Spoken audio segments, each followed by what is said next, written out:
सीधे आपको ले चलते हैं कर्नाटक, जहां राहुल गांधी अवाम को खिताब कर रही हैं। ನಡೀತಾ ಇದ್ದೇವೆ ಹೊರತು ಬೇರೆ ಏನು ನಡೀತಾ ಇಲ್ಲ. Mysuru sandal scam, Mysuru sandal soap ಇಡೀ ವಿಶ್ವ ಪ್ರಸಿದ್ಧಿಯಾಗಿರುವಂತದ್ದು, ಅದರಲ್ಲೂ ಕೂಡ ಒಂದು ಸ್ಕ್ಯಾಮ್ ನಡೆಯುವಂತ ಸ್ಥಿತಿಗೆ ಬಂದು ನಿಂತಿದೆ. एमएलए का बेटा 8 करोड़ रुपए कैश के साथ पकड़ा जाता है. ಚನ್ನಗಿರಿಯ ಶಾಸಕರಾದಂತ ಮಾಡಾಳು ವಿರೂಪಾಕ್ಷಪ್ಪನ ಮಗ, ಅವನ ಮನೆಯಲ್ಲಿ 8 ಕೋಟಿ ರೂಪಾಯಿ ಕ್ಯಾಶ್ ಸಿಗುವಂತ ಮಟ್ಟಿಗೆ ಅಲ್ಲಿ ಭ್ರಷ್ಟಾಚಾರ ನಡೆದಿತ್ತು. और बीजेपी का एमएलए कहता है कि सीएम की कुर्सी 2500 करोड़ में खरीदी जा सकती. ಬಿಜೆಪಿಯ ಒಬ್ರು ಹಿರಿಯ ನಾಯಕರು ಶಾಸಕರು ಹೇಳ್ತಾರೆ, ಕರ್ನಾಟಕದಲ್ಲಿ ಮುಖ್ಯಮಂತ್ರಿ ಹುದ್ದೆಯನ್ನ ಪದವಿಯನ್ನ 2,500 ಕೋಟಿ ರೂಪಾಯಿ ಕೊಟ್ಟು ಕೊಳ್ಳಿಕ್ಕೆ ಅವಕಾಶ ಇದೆ ಅನ್ನೋ ಮಾತನ್ನ ಬಿಜೆಪಿ ನಾಯಕರು ಶಾಸಕರು ಹೇಳ್ತಾರೆ.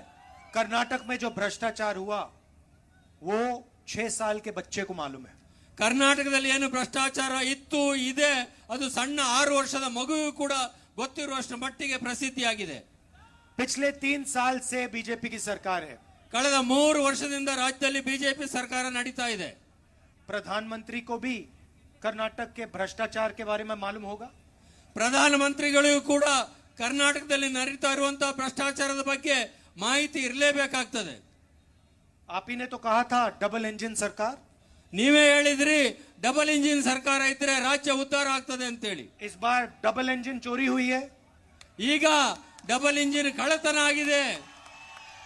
मोदी जी, आप कर्नाटक की जनता को बताइए 40% का कौन से इंजन को कितना मिला.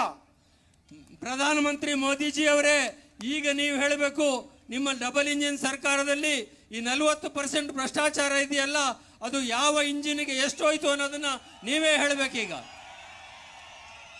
प्रधानमंत्री यहां आते हैं और कहते हैं कि कांग्रेस पार्टी ने मेरे ऊपर 91 बार आक्रमण किया है. ಪ್ರಧಾನಮಂತ್ರಿಗಳು ಕರ್ನಾಟಕಕ್ಕೆ ಬರ್ತಾರೆ, ಭಾಷಣ ಮಾಡ್ತಾರೆ, ಕರ್ನಾಟಕದಲ್ಲಿ ಕಾಂಗ್ರೆಸ್ ಪಕ್ಷದವರು ಭಾರತ ದೇಶದಲ್ಲಿ ಇದುವರೆಗೆ ನನ್ನ ಮೇಲೆ 91 ಆರೋಪಗಳನ್ನ ಆಪಾದನೆಗಳನ್ನ ಮಾಡಿದ್ದಾರೆ ಅಂತೇಳಿ. मगर पहले प्रधानमंत्री जी, आप कर्नाटक को बताइए आपने भ्रष्टाचार के बारे में क्या किया, क्या इंक्वायरी कराई, कितने लोगों को जेल में डाला.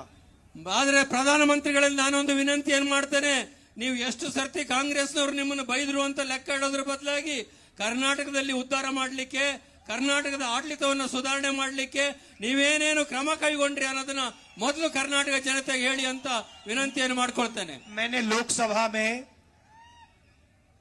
आपसे सवाल पूछा था, अदानी जी के बारे में सवाल पूछा था कि आपका रिश्ता अदानी के साथ कैसा है.